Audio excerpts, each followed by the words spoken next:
राधे राधे। जय श्री कृष्ण सभी भगवत भक्तों को। मित्रों, मैं Braj art and culture foundation से जुड़ा हुआ हूं और मैं आपसे भी ये कहना चाहता हूं कि आप भी इस फाउंडेशन से जुड़िए, क्योंकि ये फाउंडेशन ब्रज को बचाने की कोशिश कर रहा है। ब्रज की संस्कृति को, भगवान श्री कृष्ण के लीला स्थलियों को, श्री राधा कृष्ण दोनों की क्रीड़ा स्थलियों को और ब्रज के 25,000 तीर्थों को बचाने का प्रयास कर रहा है। देखिए, अकेले किसी सोच पर काम तो किया जा सकता है, लेकिन उसको पूरा नहीं किया जा सकता, क्योंकि अकेले के बस का कोई भी काम नहीं होता है। अगर मिलकर के कार्य करते हैं तो वो कार्य निश्चित होता है। कुछ चीज़ें ऐसी होती हैं मित्रों, जिनको करना बहुत ज़रूरी है और देर हो जाए तो फिर उसमें हम कुछ भी कर लें, हमें सक्सेस नहीं मिलती। मेरी बात याद रखना, ज़िंदगी वह हिसाब है जिसे पीछे जाकर सही नहीं किया जा सकता। इसलिए आज में सुधार करें और पुरानी बातों को अनुभव की तरह इस्तेमाल करें कि हमारा अनुभव था। आज यदि आपने नहीं सुधारा तो आने वाली जनरेशन कभी भी माफ़ नहीं करेगी। इसलिए मैं आपसे कह रहा हूं कि हमारी पहल में आप हमारा साथ दीजिए। यदि आप लोग साथ देते हैं ब्रज को दोबारा से संस्कारित करने में, और करना क्या है, उसमें अच्छी वृक्ष लगाने हैं। जो लीला स्थली हैं, जो वीडियो आप देख रहे हो, उनको सही करना है। वहीं उन्हीं स्थलियों के ऊपर में वृक्ष लगाने हैं। साफ सफाई, ये जो कुंड हैं उनके अंदर में ऑक्सीजन के लिए व्यवस्था हो जाए तो उसमें जो जल है वो खराब नहीं हो, इस प्रकार से। और जो हमारा कल्चर था, ठीक है, उसको, संस्कृति को हम बाहर लाएं। ट्रेडिशनल जो हमारा कल्चर है वो बहुत अच्छा लगता है, उसे बाहर लाएं हम। देखो, जिसने अपनी अतीत को भुला दिया है वो खुद भी अब उसकी कोई पहचान नहीं होती है। कुछ भी कर ले, वो कितना बड़ा हो जाए, ठीक है, खंडरों में रहने के लिए कोई नहीं जाता मित्रों। इसलिए मैं आपसे कहता हूं कि आप जुड़िए इसमें। आपने ब्रज के वास्तविक स्वरूप में सुना, हमने आपको बताया कामवन में कितनी अच्छी अच्छी पवित्र स्थलियां हैं, उनको आपको सुना रहे हैं अब। जब से पिछले एपिसोड में आपने सुना था भगवान किस प्रकार से व्योमासुर को मारते हैं। भगवान गोचारण करते हैं, खेलते हैं सखाओं के साथ, लुका छिपी का खेल। व्योमासुर भी उसमें शामिल हो जाता है और वो एक एक करके ग्वाल वालों को पकड़ पकड़ के गुफा में पहुंचा देता है। ठाकुर जी ये सब जानते थे, इसलिए व्योमासुर का वध कर देते हैं। मित्रों, अब हम आपको ब्रज के वास्तविक स्वरूप के अंदर गोकुल की एक लीला सुनाते हैं। भगवान श्री कृष्ण 2 वर्ष 10 महीने के थे, तो उस समय माट गांव की एक गोपी का विवाह गोकुल में हुआ। वो गोपी नई नई बहू बन के आई। जब कोई बहू नई नई आवे है तो बाके चौथे दिन ही बा बहू की मुख दिखाई की रस्म होए है। आप सब लोग जानते हो, नई बहू के मुंह दिखाई की रस्म में जब मैया यशोदा जय भी लगी तो पीछे ते लाला ने मैया को पल्लू पकड़ लियो और बोले, मैया तू कहाँ जा रही है। मैया बोली, लाला मैं मुंह दिखाई को जा रही हूँ। अमुक गोप के बेटा को विवाह भयो 4 दिन पहले। तो जब कनुआ नई बहू आवे है तो बाकी मुख दिखाई की रस्म होए है। लाला मैं वाई में जा रही हूँ। अब ठाकुर जी तो मैया को एक पल हु नहीं छोड़ सके हैं। मैया के मुंह से सुनी और बोले लग गई, मैया मैं हूँ चलूंगो, मोकू हूँ मुख दिखाई देखनी है, मैंने कबहू नाय देखी। मैया ने बहुत जिद करी। ठाकुर नहीं माने तो अच्छा मैया एक बात तो बता, जे मुख दिखाई कैसी हुई है। मैया ठाकुर को उंगली पकड़ के ले जाए है। अब ठाकुर जी मैया से पूछें, अच्छो मैया एक बात तो बता, जे मुख दिखाई कैसी हुई है, अच्छो बा में कहा हुए है। मैया झल्ला के बोली, कान्हा तू बहुत ही बिगड़ रहे हो है,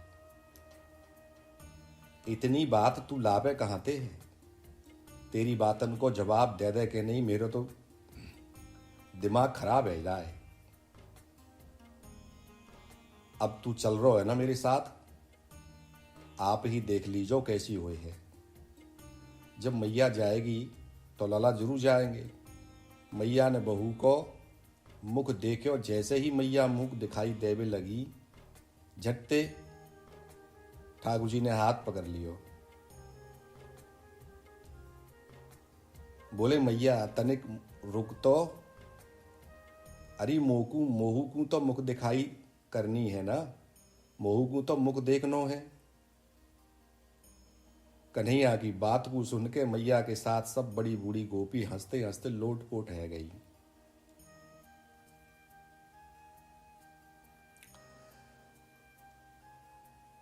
उनकी हंसी देख करके जो गोपी नई नई बहू बन करके आई, लंबे से घूंघट में, बानऊ बेचारी ने बहुत हंसी रोकने की कोशिश करी, पर नाए हंसी रुकी, हंसी बहू हंस पड़ी।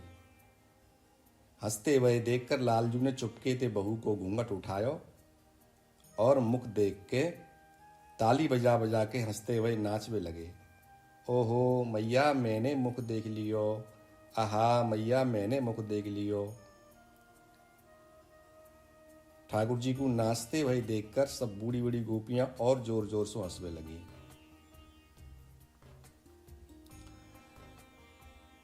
जब लाला नाच रहे थे तब मैया ने झटते कन्हैया को छाती से छुपकाए लियो, कहूं मेरे लाला नजर ना लग जाए। जैसे ही ठाकुर जी नाचने लगे, एक घटना और भई। जो गोपी नई नई ब्याह के आई, वह अपने घूंघट में सो लालजू को बड़े ही गौर से देख रही थी। उनकी सुंदरता को देखकर गोपी ठाकुर जी के ऊपर मोहित होने लगी। जैसे ही लाला ने घूंघट में देखती वही गोपी को देखो, कन्हैया ने मुस्कुरा के गोपी के मन को ही छुड़ा लियो। मित्रों, जब मैया मुंह दिखाई देवे लगी तो लाला बोले, मैया मैया मोकू हूं मुख दिखाई देनी है, तनिक से मोती मोह को दे दे। मैया ने 4 मोती लाला के हाथ पे रख दिए। लाला झटते नई गोपी के सामने जाके मुट्ठी खोल दे हैं और बोले, अरे भाभी, जे आपकी मुख दिखाई है, मोकू मैया ने दई है, आपको देवे के ताई। अच्छो आप याकू छुपाए के रखियो। ठाकुर जी गोपी के हाथ में मोती दे के मैया की गोद में आए बैठे।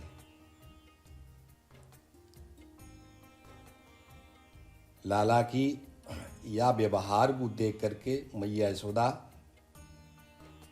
मन ही मन प्रसन्न रह रही है। देखो मेरो कन्हैया कितनो समझदार है, कितने अच्छे से बात कर रहे हैं।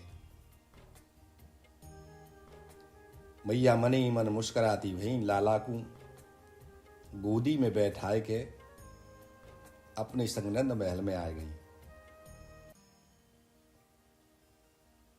मित्रों, 3 महीने बाद एक दिन नई बहू ने अपनी सास से ठाकुर जी के बारे में पूछो तो बाकी सास ने कही, देख बहू, तू कन्हैया को कभू मत देखियो। अरे तू नाय जाने, बाकू जो देख ले है ना वो बाई को है जाए है, और फिर बाको बा नंद केते दूर, फिर बाको व नंद केते दूर है वे को मन ही नहीं करे है। याते तू दूर ही रही हो, वो बहुत ही बड़ो छलिया है, अपनी बातन में लगाए के सबकू छल्ले है, बाकी बातन में कभू मतइयो।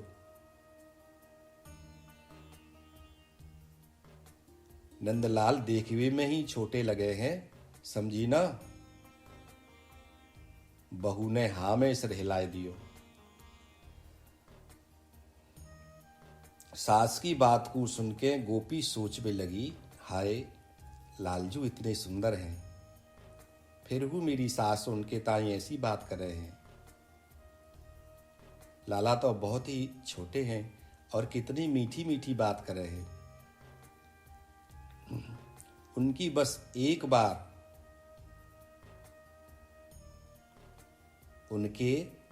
एक बार मुंह को बिना घूंघट के दर्शन है जाए, मैं उनको एक बार और देख सकूं, ऐसो पतो ना है कौन सो दिन होएगो। गोपी ने सास के सामने तो हाँ कर दी नहीं, पर गोपी रोज ही लालजू को देखने की कोशिश करे है। कभी गोपी को लाला के मोटे मोटे कजरारे चंचल चपल नैनन की याद आवे है, तो कभी लालजू की ठुमुक ठुमुक कर चलवे की याद आवे है, तो कबहू उनकी मीठी मीठी बोली की याद आवे है। अब तो गोपी छुप छुप कर अपनी ननद के मुख सो, जेठानी के मुख सो लालजू की बाल लीलाओं को बड़े ही ध्यान से सुनती है। जब गांव की अन्य पनहारी गोपियां लालजू की बाल लीलाओं का वर्णन करती हुई जमुना जल भर के बाकी गली में ते निकले हैं, तब गोपी दौड़ के छत के ऊपर जाए के नीचे गली में देखती भई उनकी बातन को सुन के मन ही मन ठाकुर जी को याद करते हुए कहने लगती है, हे नंदलाल, हे मनमोहन,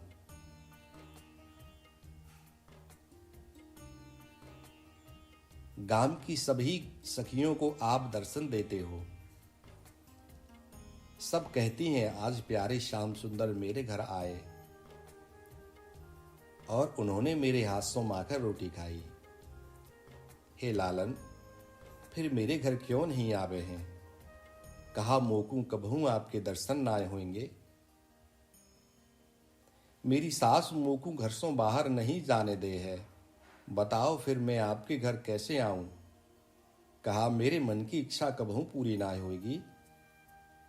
गोपी दिन रात लालजू के बारे में ही सोचे है, नित्य ही ठाकुर जी के चिंतन में खोई रहे हैं। एक दिन सकारे सकारे गोपी भोजन बनावे बैठी, तब मनसो अपने मनमोहन को बुलाते हुए कहती है,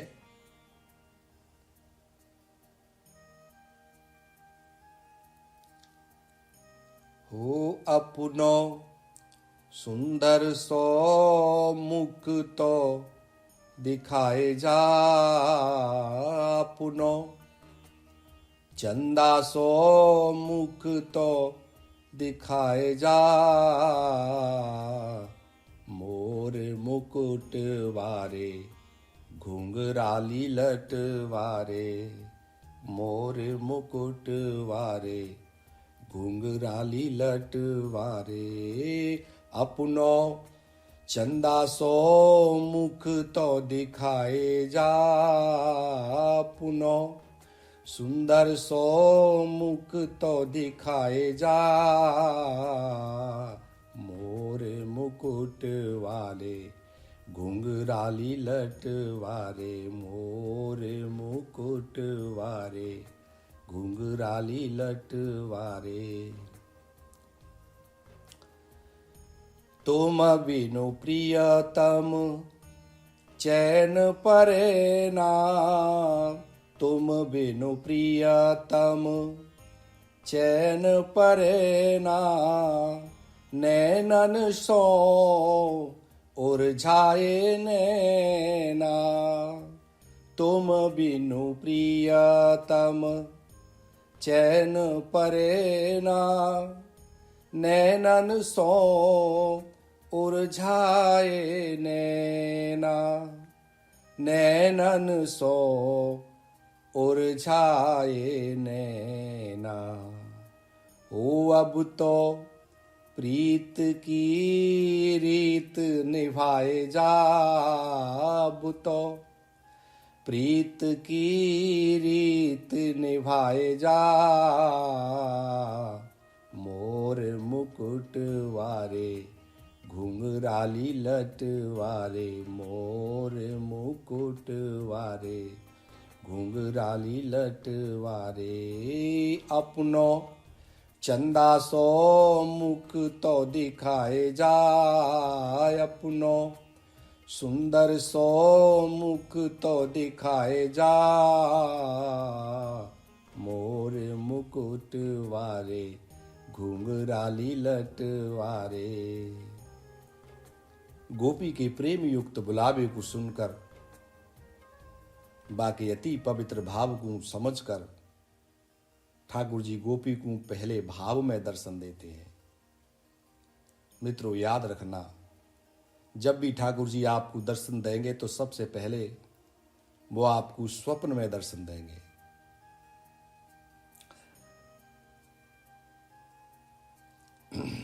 आज ठाकुर जी उसको भाव में दर्शन देते हैं। गोपी कहती है, लाला आज तो जरूर ही आवेंगे, आज मैं उनके दाएं छोटी छोटी रोटी बनाऊंगी। गोपी रोटी बनाते बनाते दिन में ही सपनों देखवे लग जाए है। गोपी को पतो ही नहीं चलो कि कब बागी आंख बंद है गई। गोपी को आज ठाकुर सपने में ही दर्शन देवे लगे। गोपी को लग्यो कि नंदलाल मेरे पीछे से आए और मेरे गले में अपनी छोटी छोटी बाहों का हार डालकर मेरी पीठ पर झूला झूलते हुए मुझसे कह रहे हैं, अरे गोपी, आज मोकू बहुत ही जोर से भूख लगी है, कहा तू जल्दी जल्दी रोटी ना बनाए सके है।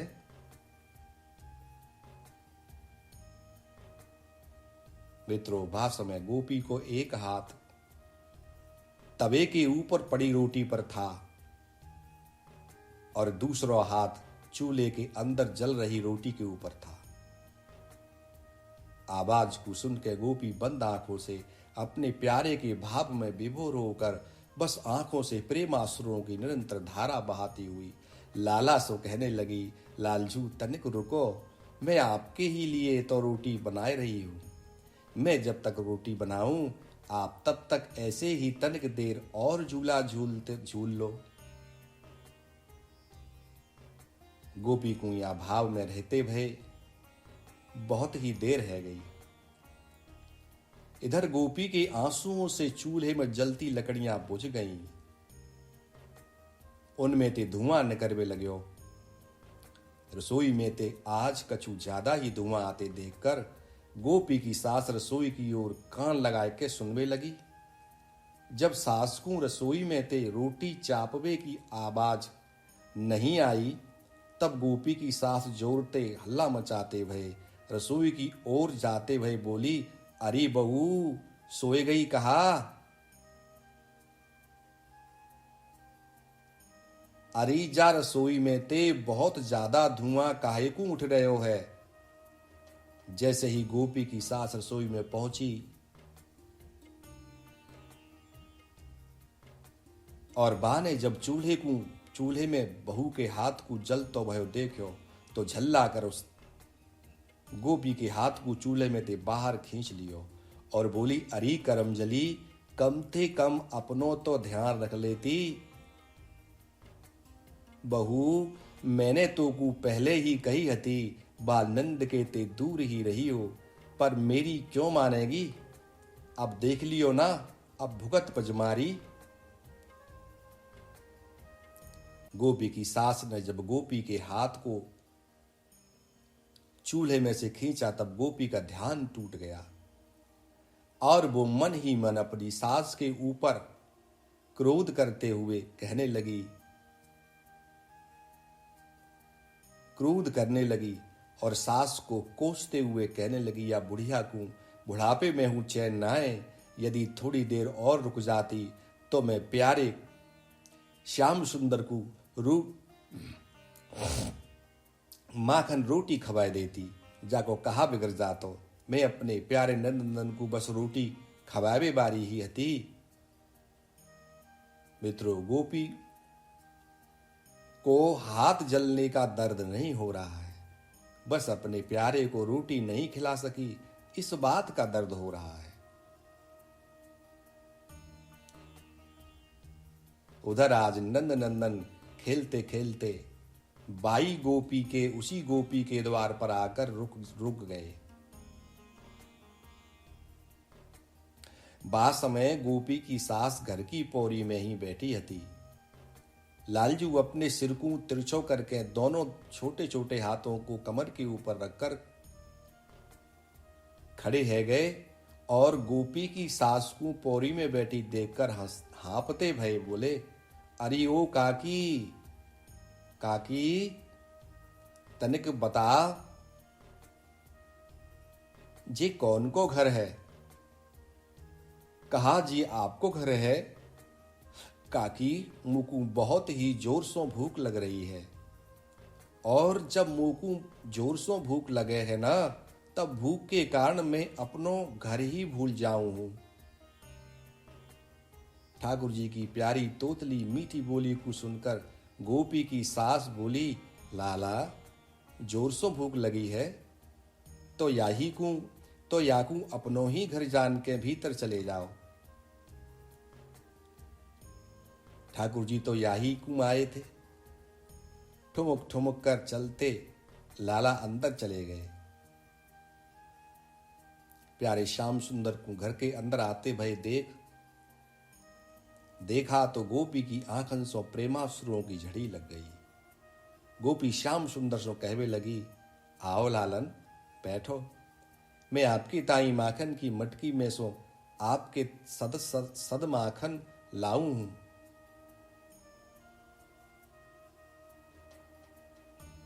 मैंने सासू जी की सारी बातें सुन ली हैं, आपको भूख लगी है ना। गोपी की बात सुनकर ठाकुर जी बोले, पर गोपी तेरे तो दोनों ही हाथ जले हुए हैं, अरे इन पे तो फपोले ऊपर गए हैं। कहा, तू इन हाथन सो छीके पैसों मटकी को उतारेगी। अच्छा तू मोकू बता, मटकी कितनी ऊंची लटकी भई है। लालजू की बात सुनी और गोपी आगे आगे चल दी, पीछे पीछे ठाकुर जी चल दिए। अंदर जाकर गोपी ने छींको दिखायो, छींके को ऊंचो देख। ठाकुर जी बोले, गोपी तू नीचे बैठ। गोपी नीचे बैठ गई। तब ठाकुर जी ने गोपी के गले में कोमल कोमल दोनों बाहें डाल दी और गोपी की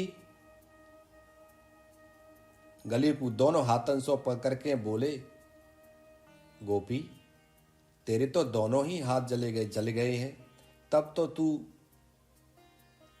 छीके सो मटकी कैसे उतार सके है। यासों मैं तेरे गले सो लिपट के मैं ही माखन निकाल लूंगो, याही ते मैं तेरे गले सो लिपट्यो हूं। गोपी के गले सो जब श्याम सुंदर लिपटे तो गोपी की आंखों से आंसुओं की धार बहने लगी। गोपी को हृदय जोर जोर से धड़कने लगे। गोपी को जब भगवान को कोमल स्पर्श भयो तो गोपी ने प्यारे श्याम सुंदर को जोर सो हृदय में भींच लियो और झटते खड़ी है गई। तब लालजू ने एक हाथ सो मटकी पकड़ी और दूसरे हाथ सो माखन निकारवे लगे। जब हाथ पूरी तरह सो मटकी में नहीं पहुंचो तब मटकी को खींचो तो मटकी नीचे गिरकर फूट गई।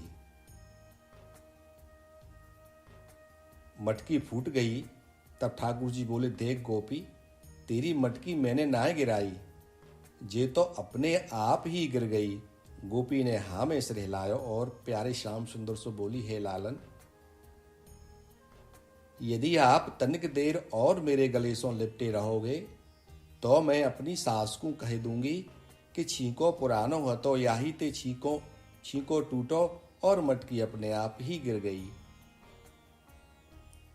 गोपी की बात सुनकर ठाकुर जी बोले, ठीक है गोपी, परंतु मोकू अधिक जोर सो मत पकड़ियो। तू मोकू अपनी छाती सो अधिक जोर सो मत भींचियो, मोकू दर्द होए है। अपने प्राण प्यारे की बात सुनकर गोपी इतनी खुश हो गई मानो करोड़ों ही जन्मों की आराधना को, करोड़ों जन्मों की तपस्या को फल गोपी को आज ही मिल गयो। गोपी ने ठाकुर जी को हृदय से लगाए, आंख बंद कर ली। गोपी भूल गई कि लालजू नीचे उतरवे को कब ते मचल रहे हैं। अरे गोपी, मोकू नीचे तो उतार। गोपी ने ठाकुर जी को नीचे उतार दियो। पर आज गोपी चाहती थी कि आज मैं अपने मन की जन्म जन्म की प्यास बुझा लूं। गोपी लाला को अपने हाथन से माखन खिलाना चाहती है, परंतु जले हुए हाथन को देखकर उदास हो जाती है। मित्रों, अनुपम, अद्भुत, कोमल, अनोखी सुगंधों से सुगंधित, सुवासित, निर्गुण और निर्विकार, सरस, मधुर, अति कोमल शरीर के स्पर्श का करंट लगा तो गोपी तत्क्षण ही पावन और पवित्र, अद्भुत हो गई। उसके अरबों जन्मों की तृष्णा मिट गई। आज गोपी प्यारे श्याम सुंदर के उस दिव्य स्वरूप को समझ गई। आज वो भी श्री कृष्णमय हो गई। यही प्रेम संपूर्ण में पूजा है, यही प्रेम समर्पण में पूजा है। गोपी ने नंदलालजू को अपनी गोद से उतारा और भर भरा कर ठाकुर के चरणों में सिर रखकर प्यारे श्याम सुंदर जी के चरणों का आंसुओं से अभिषेक करने लगी। जब गोपी को बहुत देर रह गई तब लाडले लालन बोले, अरे गोपी, तू ये कहा कर रही है? कहा मेरे पामन को जरावेगी? तेरी आंखों से बहुत ही गरम गरम आंसू निकल रहे हैं। गोपी उठी और ठाकुर को फिर से अपनी छाती से लगाकर भर भरा कर रोने लगी और रोते रोते कहने लगी, हे मुरलीधर, हे लालन, मैं कौन तप कियो प्यारे श्याम रे किशोर श्याम, मैं कौन तप कियो प्यारे श्याम रे किशोर श्याम, जो आए मो तन को श्याम हृदय सो लगायो है, जो आए मो तन को श्याम हृदय सो लगायो है। जा हृदय पे श्याम रे किशोर विप्र चरण बन्यो, श्री वत्स चिन्ह इंदिरा को हु विसारी पायो है।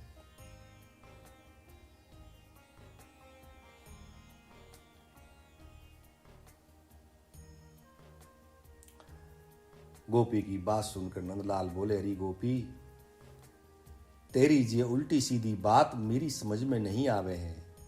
तू कहा कह रही है? आज वो को भूखो ही रखेगी कहा?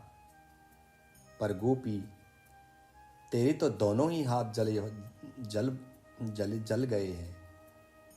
बस तू तो मोकू जी बता कि रोटी कहाँ है। गोपी की आंखों से और तेज आंसू बहने लगे।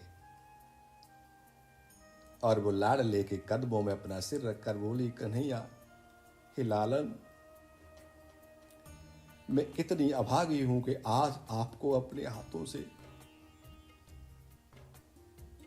माखन रोटी का एक टुकड़ा भी नहीं खिला सकती। ठाकुर जी गोपी के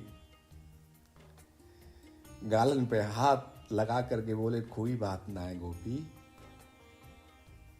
तू ना खवा सके, तू तो मुझको ही बता दे कि रोटी कहाँ रखी है, छबरिया कहाँ रखी है। गोपी ने हाथ से इशारो कियो तो ठाकुर पूरी छबरिया को सबरी रोटी को उठा लाए। ठाकुर ने एक रोटी निकारी और बोले, अरे गोपी, तो पे तो रोटी हु बनाए वो नहीं आवे है। कहा तेरी मैया ने तो को रोटी हु बनाए वो नहीं सिखायो। अरे या में तो एक हु रोटी ना है, जाकू तेने जरायो नहीं हुए, सब ही रोटी जरी हुई है। पर कहा करूं गोपी,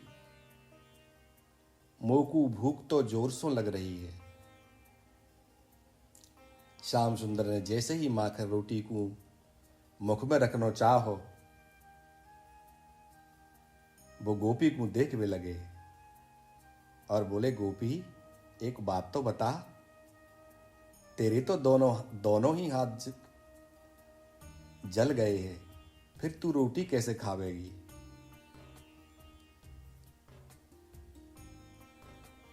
अच्छा चल, आज तो को मैं ही खवा दूं, नहीं तो तू मेरे माखन रोटी को ही नजर लगावेगी। और नंदलाल जी गोपी को अपने हाथन से माखन रोटी खवावे लगे। गोपी आज अपने माता पिता को धन्यवाद करती हुई स्नेह भरी आंखन से आंसू बहाते हुए अपने प्यारे श्याम सुंदर को देखती वही लाडले लालजू के हाथन से माखन रोटी खावे लगे। मित्रों, गोपी को माखन खिलाने के बाद आनंद कंद नंदन नंदन वहां से चले गए। लालजू तो चले गए, पर साथ में गोपी के हृदय को भी ले गए। अब वो गोपी पहली जैसी नहीं रही। उसके अंगों से पद्मराग की एक अनोखी सुगंध हर समय निकलती रहती है। अब उसकी सासू और उसके पति उससे कुछ नहीं कहते, वो लोग और अधिक प्रेम करते हैं। अब गोपी में एक विचित्र ही आकर्षण प्रकट हो गया है। वो जब जमुना जल भरने जमुना पर जाती है तो मोर, चिड़िया, गिलहरी, कोयल, बछड़े आदि उसके पास आकर उसे देखते हैं, उसे सूंघते हैं, उससे खेलते हैं। गोपी जब पानी की मटकी भरकर वृंदावन की कुंज गलियों से निकलती है, तब वृक्षों की लताएं भी उसकी ओर झुक जाती हैं। गोपी अब पहले से कहीं अधिक सुंदर भी हो गई है। उसकी आंखें अब गंभीर हो गई हैं। अब उसकी आंखों में निरंतर प्रेम स्नेह में भीगे अश्रु जल की बूंदें हर वक्त रिसती रहती हैं। अब गोपी के मुख से मुस्कुराहट कभी नहीं जाती, कभी चुप हो जाती है तो कभी रोने लगती है। बस गोपी अपनी इस दशा को किसी से कहना चाहती है, पर उलझन ये है कि किससे कहूं, क्योंकि अब गोपी श्याम सुंदर में पति भाव देखती है। अब इसी उलझन को वो सुलझाना चाहती है। इसी कारण अब गोपी के मुख पर एक शांत और मधुर मुस्कान हर समय रहती है। गोपी के होठों पर निरंतर एक यही बात रही कि सखी मेरे मन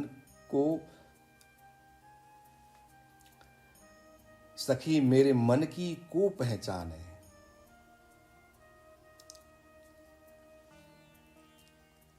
गोपी गाती है, सखी मेरे मन की को पहचाने। मैं किससे कहूं, कासो कहूं सुने जो चित दे, मोहित की बात बखाने, सखी मेरे मन की को पहचाने। ऐसो को है अंतर्जामी, जो तुरत पीर पहचाने।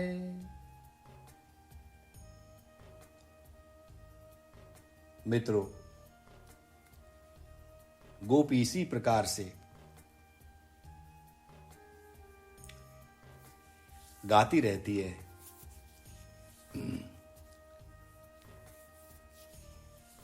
राधे राधे। जय श्री कृष्ण। मित्रों, ब्रज गोपियों का प्रेम इसी प्रकार का था और इसी प्रकार का प्रेम करके आप ठाकुर को प्राप्त कर सकते हो। वो सब जानते हैं।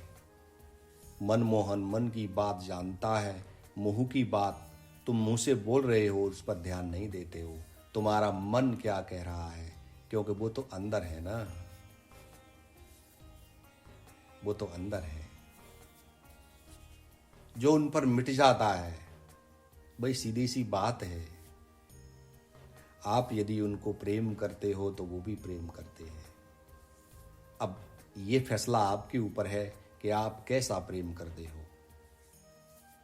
यदि मन से प्रेम करते हो तो वो सुनते हैं। आप एक बार कह के देखिए, वो जरूर सुनते हैं। मैंने इसलिए आपको ये सुनाया कि जो मन संकल्प करता है ठाकुर उसे अवश्य पूरा करते हैं। हमें धीरज रखना चाहिए, हमें धैर्य रखना चाहिए। आज भी श्री कृष्ण वृंदावन ब्रज 84 कोश में उसी स्थिति में उसी प्रकार से विराजमान है। बस हमारी इन आंखों से नहीं दिखाई दे रहे, तो हम इन आंखों से नहीं देख सकते। मित्रों, यदि हम इन आंखों से देख सकते तो भगवान अर्जुन से नहीं कहते कि हे अर्जुन, तुम मुझे इन आंखों से नहीं देख सकते, क्योंकि मेरा दिव्य शरीर है और ये चर्म चक्षु हैं, ये पांच भौतिक नेत्र है, इनसे मुझे नहीं देखा जा सकता। क्योंकि मैं पांच भौतिक नहीं हूं, इसलिए आप इन पंच भौतिक नेत्रों से पंच भौतिक वस्तुओं को देख सकते हो, लेकिन मैं तो पंच भौतिक नहीं हूं, इसलिए मैं तुझे नहीं दिखाई दूंगा। तू ऐसा कर, मैं तुझे दिव्य दृष्टि देता हूं। दिव्यम ददामि मे दृष्टि, मैं तुझे दिव्य दृष्टि देता हूं, तब तू मुझे देखना। तो विचार कीजिए, जब अर्जुन को भगवान अपने बगल में बैठ करके ये कह रहे हैं कि इन आंखों से तू मुझे नहीं देख सकता, मैं तुझे दिव्य दृष्टि दे रहा हूं। मैं हूं तो सर्वत्र, लेकिन मुझे देखने के लिए मन की आंखें चाहिए। मन की आंखों से आप देख सकते हो। मन से अपनी व्यथा ठाकुर को सुनाओ, वो सुनते और तुरंत उस तुम्हारी समस्या का हल भी करेंगे। अब ठाकुर से तुम क्या मांगते हो, ये तुम्हारे ऊपर विषय है। हालांकि एक बात मैं आपको बता दूं कि वो भौतिक वस्तु आपको नहीं देंगे, कभी नहीं देंगे, क्योंकि वो पिता हैं, वो कभी कष्ट नहीं देते। और पिता कभी भी बच्चे को वो चीज नहीं देता जिससे बच्चे को नुकसान हो। जो वस्तु बच्चे को नुकसान करती है वो पिता कभी भी उसे नहीं देगा, बच्चा कितना भी रोता रहे, लेकिन नहीं देगा। यही श्री कृष्ण का नियम है। वो आपको कभी भी भौतिक वस्तु नहीं देंगे। आपको जो भी कहना हो कमेंट बॉक्स में आकर के आप कह सकते हैं। राधे राधे। जय श्री कृष्ण। आगे की कथा हम आपको आगे बताएंगे।